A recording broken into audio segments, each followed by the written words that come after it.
Shalom Bapak Ibu Saudaraku yang terkasih, mari kita mendengar firman Tuhan. Jangan lupa like dan subscribe. Tuhan Yesus memberkati kita semuanya. Hari ini kita akan berbicara tentang lepaskan topengmu dan berdamailah dengan dirimu. Bapak Ibu Saudaraku pasti ingat cerita tentang Yakub ya. Mari kita akan buka dalam Kejadian 27 ayat yang ke-16 ya Bapak Ibu. Kalau dibaca satu perikop sangat panjang, kita akan baca satu cuplik saja, satu ayat 16. Dan kulit anak domba itu dipalukannya pada kedua tangan Yakub dan lehernya yang licin itu. Di sana judulnya adalah Yakub diberkati Iskak sebagai anak sulung. Kok bisa? Ya karena tipu muslihat ini ya. Kerjasama antara ibu dan anak ya Bapak Ibu Saudaraku. Ini konspirasi yang tidak sehat di dalam keluarga.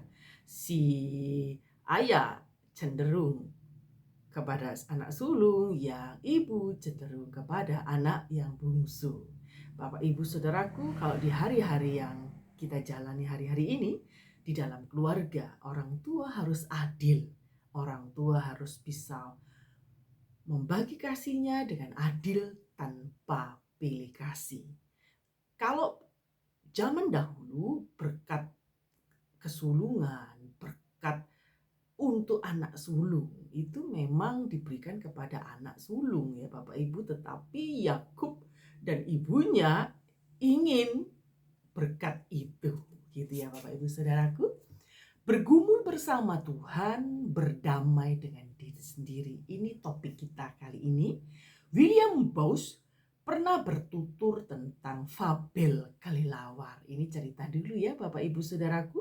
Fabel itu berkisah pada zaman dahulu bangsa burung ini berperang melawan binatang buas, Bapak Ibu Saudaraku.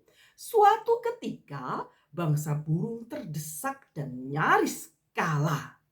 Kelelawar bersembunyi di balik pohon, berdiam diri, menunggu pertempuran berakhir.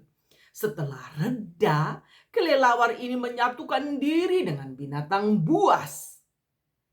Pemimpin binatang buas menegur, "Loh, kamu kan bangsa burung, seekor burung bukan?"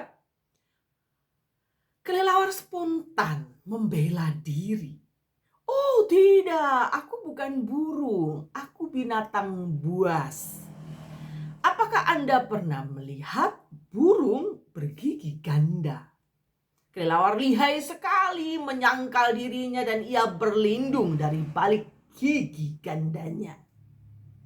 Setelah beberapa lama gencatan senjata, tiba-tiba bangsa burung menyerang pemukiman binatang buas ceritanya. Bapak Ibu Saudaraku, semua jenis burung ikut ambil bagian di dalam penyerangan kali ini. Bapak Ibu Saudaraku, sekali lagi kelelawar. Kelelawar ini hanya menyaksikan perang dari jauh, dari balik ranting pohon. Ya, ini dia kelelawar ya Bapak Ibu ya. Kali ini kaum burung menjadi pemenangnya. Dan kelelawar ikut pulang ke perkampungan burung. Nah, ini Bapak Ibu Saudaraku sangat menyebalkan kelelawar. "Hai kau binatang buas," kata komandan burung berteriak hari itu. Kelelawar mengelak, "Apakah engkau pernah melihat seekor binatang buas mempunyai sayap?" Kali ini kelelawar memakai kedua sayapnya sebagai topeng. Bapak Ibu Saudaraku, menyebalkan kan si kelelawar ini? Yakub pernah memakai topeng dalam hidupnya. Dibantu sang ibu, ia membalut tangannya dengan bulu domba. Tangan dan lehernya dikasih bulu domba supaya saat ayahnya Iskak, karena sudah lanjut usia, matanya mulai kabur, saat dia meraba tangannya kelihatan berbulu seperti Esau. Bapak Ibu Saudaraku, padahal si ayah juga agak ragu, suaranya kok kayak Yakub ya. Tapi dilihat dari leher, diraba lehernya, dilaba tangannya, kok berbulu maksud saya. Terus suruh mendekatlah si anak, diciumannya. Kok baunya seperti anakku, bau padang. Ibunya pintar dengan siasat. Dia pakai baju anaknya si Esau untuk dikenangkan kepada Yakub. Bapak Ibu Saudaraku, ada banyak sekarang topeng-topeng bertebaran di mana-mana. Manusia menggunakan topeng supaya kelihatan diterima di masyarakat. Apalagi di gereja, banyak anak-anak Tuhan suka memakai topeng-topeng, kelihatan manis kalau di gereja. Tetapi pada kenyataannya mereka begitu bengis, mereka begitu kejam, mereka begitu iri dengan sesamanya. Mari kita akan belajar hari ini. Yakub menggunakan topeng itu selama 20 tahun lamanya.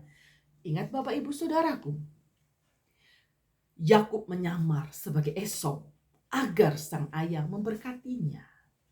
Sejak hari itu, Yakub berusaha mendapatkan berkat. Ya, tentunya untuk kepuasan dan kenyamanan diri. Namun sejak saat itu pula, kehidupan Yakub dipenuhi dengan kecemasan dan kekhawatiran. Yang di dalam benaknya dia berpikir, bagaimana kalau ketemu Esau? Bagaimana kalau aku dibunuh kakakku? Pasti dia sangat marah dengan aku. Ini perasaan ini, tertuduh, takut, cemas, itu selalu ada di hatinya. Karena orang yang culas, orang yang membohongi sesamanya dengan cara intrik-intrik yang busuk, ini kadang-kadang tidak damai hidupnya, penuh was-was dalam hatinya. Ya Bapak Ibu Saudaraku, hidup Yakub terus berada di dalam pelarian. Pelariannya itu menghantarkan dia sampai ke rumah Laban pamannya, sekaligus kelak menjadi mertuanya. Kalau kita berbicara sejarahnya ya Bapak Ibu Saudaraku, Laban mengubah sesuka hatinya. Keluarga Laban rupanya lebih menyenangkan hati Yakub. Di Haran juga Yakub mendapat 2 anak Laban, yaitu Lea dan Ribka. Dia juga diperdaya oleh pamannya Bapak Ibu beserta anak-anak mereka, sampai kemudian Yakub, singkat cerita, menjadi kaya raya. Toh kekayaan dan kemakmuran yang sedang ia rasakan tidak bisa membayar kedamaian di hatinya. Kalau anak-anak Tuhan mencari berkat dengan cara yang salah, damai sejahteranya mulai hilang. Kekayaan boleh didapat, tetapi damai sejahtera mulai pudar. Yang adanya kecemasan, takut nanti kalau diambil orang, takut kalau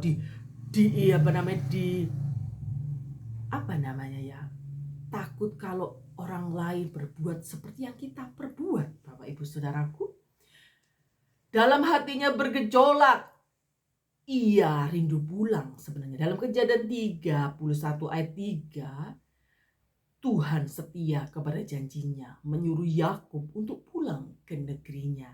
Gayung bersambut, Yakub begitu rindu kampung halamannya. Dalam hatinya bergejolak, dia rindu untuk bertemu. Tapi di sana apa yang terjadi? Di sana ada kakaknya, ada Esau. Bapak Ibu Saudaraku, kehendak pulang mengalahkan pergumulan ini. Niat meninggalkan Laban, tanah Haran, pulang menuju Kanaan. Semakin bulat ia merencanakan perjalanan ini. Pasti di dalam pikirannya, bagaimana menghadapi sang kakak ya Bapak. Yakub menyuruh utusannya, dia kan orangnya cerdik gitu Bapak Ibu ya. Dia mendahulunya untuk menyampaikan berita perdamaian. Apa daya, sang utusan kembali dengan kabar yang tidak sedap. Sang kakak juga sedang menempuh perjalanan dari Edom untuk menjumpainya, diiringi 400 orang. Tambah keder hatinya Bapak Ibu Saudaraku. Ya, siapa yang gak takut dengan kakaknya? Ya Bapak Ibu, dia suka berburu, kakaknya lebih tangguh dalam berperang. Yakub memutar otaknya bagaimana supaya dia bisa kembali ke rumahnya dengan aman. Dia menyusun strategi demi strategi. Dia orangnya memang agak licik ya Bapak Ibu Saudaraku. 3 tindakan pengamanan yang gunakan. Pertama, ia merendahkan diri dengan berdoa. Di balik semua kelicikan Yakub, dia mengambil langkah yang tepat. Dia datang kepada Allah, dia berdoa. Yakub adalah gambaran kita anak Tuhan yang tidak sempurna. Kita anak-anak Tuhan yang banyak memakai topeng-topeng. Tapi kalau Anda mau datang kepada Tuhan, melepaskan topeng itu, datang berharap kepada Tuhan, Yakub mengalami pembaharuan dalam hidupnya. Puji nama Tuhan. Yang kedua, ia mungkin banyak hadiah kepada Esau. Ia merendahkan diri dengan berdoa, kemudian mengirim banyak hadiah. Ketiga, ia menyusun rombongan sedemikian rupa untuk menghadapi kemungkinan yang terburuk. Dia jaga-jaga ya Bapak Ibu Saudaraku. Pada malam hari sebelum perjumpaannya dengan Esau, Yakub mengambil langkah yang tepat kali ini. Dia tidak keliru lagi. Dia menghadapi ujian yang paling menentukan dalam sejarah hidupnya. Setelah membawa istri dan anak-anaknya menyeberang sungai Yabok dengan aman saat itu, Yakub berbalik ke pinggir utara sungai. Ia berada sendirian di dalam kegelapan. Yakub menyendiri. Ya, sungai Yabok bermuara pada sungai Yordan ya Bapak Ibu. Kalau kita berbicara tentang sejarah, dalam kesendiriannya pada malam yang gelap itu, Yakub berjumpa dengan seseorang yang kemudian bergulat dengannya. Sesudah bergumul lama sekali, orang asing itu meminta Yakub untuk diberkati. Yakub ingin mendapatkan berkat dari orang asing itu. Rupanya Yakub melihat sosok orang asing itu adalah orang yang hebat dan dia ingin mendapat berkat dari orang asing itu. Yakub ya tetaplah Yakub, Bapak Ibu Saudaraku, ia membayangkan berkat-berkat yang akan diterima orang ini. Dia intinya dalam hati itu agak serakah. Yakub ini suka berkat, tapi tidak mementingkan orang lain. Yang penting menghalalkan segala cara untuk mendapatkan berkat. Bukankah kita hampir sama dengan Yakub? Akibat pergumulan hebat dan lama sendi, paha Yakub terpelecot. Yakub kini pincang, Bapak Ibu Saudaraku. Ia sedang dalam pelarian meninggalkan Laban, tapi sekarang ia tidak dapat berlari lagi karena terpelecot tadi. Jadi selama ini Yakub telah melarikan diri dari masalah, maka sekarang dia tidak dapat melarikan diri dengan masalah. Ini harus dihadapinya sendiri. Ia harus menghadapinya sebagai gantinya. Ia menerima hidup baru. Seiring dengan itu namanya yang Yakub diganti dengan Israel. Namanya tidak akan disebut lagi Yakub, tetapi Israel, sebab engkau telah melawan Allah dan manusia dan engkau menang. Itu ya Bapak Ibu Saudaraku, bukan berarti Allah kalah dengan Yakub. Ya Bapak Ibu Saudaraku ya. Yakub bukanlah berarti mengalahkan Allah, melainkan kemenangan atas dirinya sendiri yang mau kembali kepada jalan yang dikehendaki Allah. Bukan menjadi manusia yang menguasai Allah, bukan, tapi manusia yang bisa menguasai ketakutannya, bisa menguasai kecemasannya karena kesalahan masa lalu yang tidak diselesaikan itu menimbulkan kecemasan yang berlebihan. Tapi Yakub menyelesaikan persoalannya dengan Tuhan tentunya. Sebelum Yakub tinggal di luar kehendak Allah sudah lebih dari 20 tahun, Allah pernah menampakkan diri di Betel, tetapi Yakub tidak meresponnya dengan baik. Selama bertahun-tahun Yakub hidup di dalam pelarian di Haran, jauh dari namanya damai sejahtera. Ya Bapak Ibu, pergulatan semalam suntuk itulah yang kemudian mengakhiri ketiadaan damai sejahtera dalam hidupnya. Dia mengalami kemenangan, dia mengalami damai sejahtera. Yakub menang bukan berarti melawan Allah. Yakub memenangkan masa depannya karena ia berusaha keras, yang gigih bertarung sampai fajar menyingsing. Bapak Ibu Saudaraku, di pelajaran yang menarik buat kita. Perubahan nama dari Yakub yang artinya memegang tumit atau pengganti, yang kemudian hari depannya identik dengan sang penipu namanya. Tidak ada yang dapat dibanggakan dari namanya Yakub. Tidak ada damai sejahtera. Kehidupan seperti ini yang dialami Yakub. Tetapi setelah dia bergumul dengan Allah, Tuhan memperbarui hidupnya. Nama barunya yaitu Israel. Yisrael, Bapak Ibu Saudaraku ya. Israel atau Yisrael artinya Allah bergumul, atau kata ini bisa berarti semoga. Nama baru itu berarti kehidupan yang disertai atau disinari oleh Allah. Ya Bapak Ibu ya.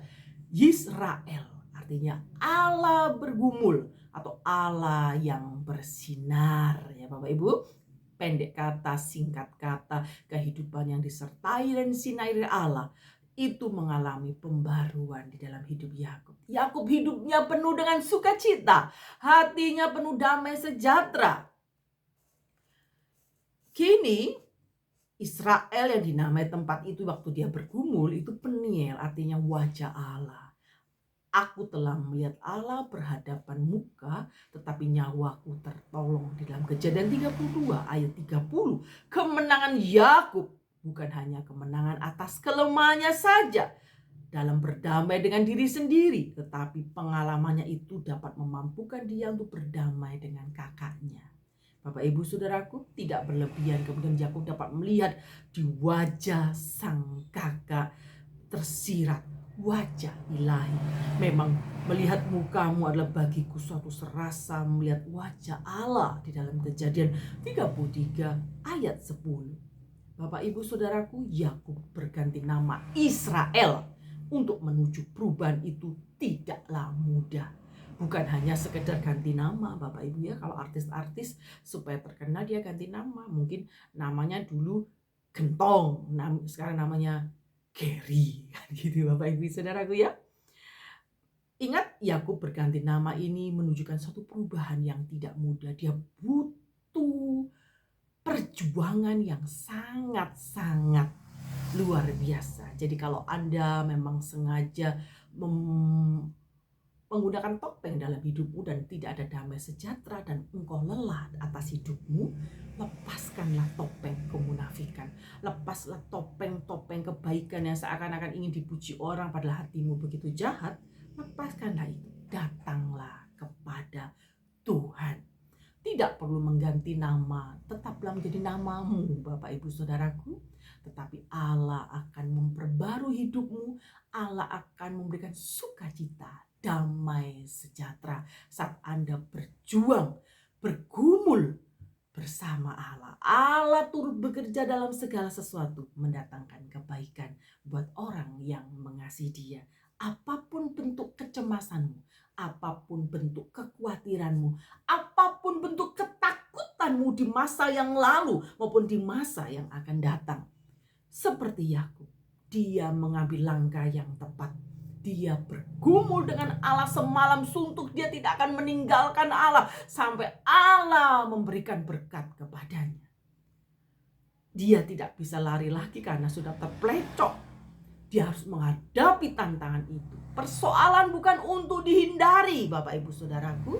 Persoalan untuk dihadapi. Walaupun kelihatannya sulit sekali. Tapi kita berjalan bersama Tuhan. Semuanya akan baik-baik saja. Walaupun kadangkala respon dari orang yang kita temui itu tidak menyenangkan, tetapi kita harus berusaha menyelesaikan persoalan kita sehingga tidak terkatung-katung persoalan yang panjang berlarut-larut dengan sesama. Ingat, berdamai dengan diri sendiri, berdamailah dengan orang lain ya Bapak Ibu Saudaraku. Kisah ini mengajarkan kepada kita sebagai perenungan kita hari ini, bahwa untuk membuka topeng kepalsuan dan kemunafikan itu untuk membersihkan ketamakan, keserakahan yang bersumber pada egoisme atau egosentrisme yang cukup hanya untuk berdoa saja? Tidak cukup Anda berdoa saja.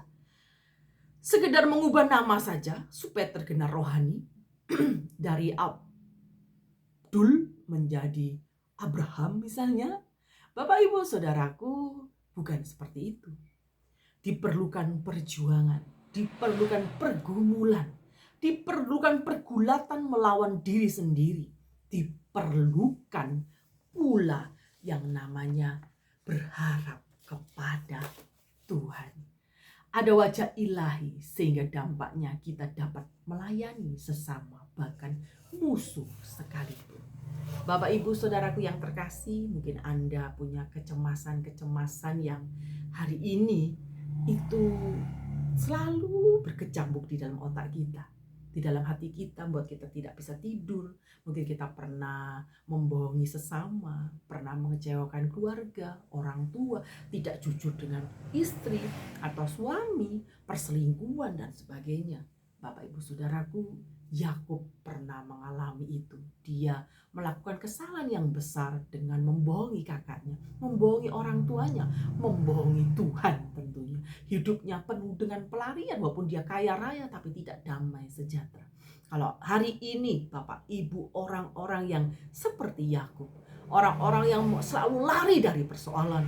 Kalau ada persoalan di gereja, lari pindah ke gereja B. Kalau di B ada persoalan, lari ke gereja C. Ada pelarian-pelarian yang membuat Anda tidak damai sejahtera. Besi menajamkan besi, manusia menajamkan manusia. Lepaskan topeng kemunafikanmu, lawan egoismu. Berdamailah dengan diri sendiri, berdamailah dengan orang lain. Ada banyak orang tidak mau berdamai dengan diri sendiri. Kecenderungannya ingin menyakiti diri sendiri, menyakiti orang lain. Bapak Ibu Saudaraku, kita semua telah ditebus oleh darah Kristus. Kita bukan orang-orang yang suci. Kita memang orang yang berdosa, tapi karena kasih karunia Allah yang memberikan kita kemampuan, keselamatan, kasih karunia, damai sejahtera. Berkat itulah yang membuat kita bisa berdamai dengan orang lain, berdamai dengan diri kita sendiri. Tidak perlu hidup penuh dengan kepalsuan. Hidup apa adanya. Kalau Anda memang kurang baik, mari pergumulkan, perjuangkan menjadi pribadi yang lebih baik. Mohon maaf kalau mungkin kita memiliki kesalahan dengan orang lain. Kita berdamai, kita mengakui kesalahan kita, egois kita, keserakahan kita ingin mengambil sesuatu dari orang lain lebih. Kita tidak mau dikalahkan dari orang lain. Keserakan-keserakan kemunafikan ini yang harus dipangkas sebagai anak-anak Tuhan. Anak-anak yang telah ditebus Allah. Dialah anak-anak yang harus menjadi pribadi seperti Kristus tentunya. Hidup sama seperti Kristus, harus menyangkal diri, harus menyangkal keegoisannya, harus menyangkal kepalsuannya. Kalau Anda hidup dengan penuh kepalsuan, yang ada adalah takut orang lain tahu kalau Anda berjudi, takut kalau orang lain tahu Anda suka kepelacuran, takut orang lain kalau Anda kelihatan, oh Anda orang yang berdosa dan sebagainya. Anda akan hidup dengan tidak damai sejahtera. Mulai hari ini, mintalah damai sejahtera Allah menyertai kita. Bergumullah, berjuanglah bersama dengan Allah. Maka Allah akan memulihkan hidupmu. Jika Allah sanggup memulihkan hidup Yakub yang penuh dengan pelarian, yang suka menipu kanan kiri, Bapak Ibu Saudaraku, kita juga sama. Kita akan dipulihkan Tuhan. Lepaskan topeng kemunafikanmu. Datanglah kepada Tuhan. Bergumullah. Berdamailah dengan dirimu. Dan berdamailah dengan sesama kita. Hidup penuh dengan sukacita. Sehat selalu. Terima kasih telah mendengar firman Tuhan. Tuhan Yesus memberkati kita semua sampai kesudahan zaman. Jaga imanmu, jaga kasihmu. Jangan pernah hambar di tengah dunia yang hidup penuh dengan ketidakpastian. Tuhan Yesus memberkati kita semuanya. Amin.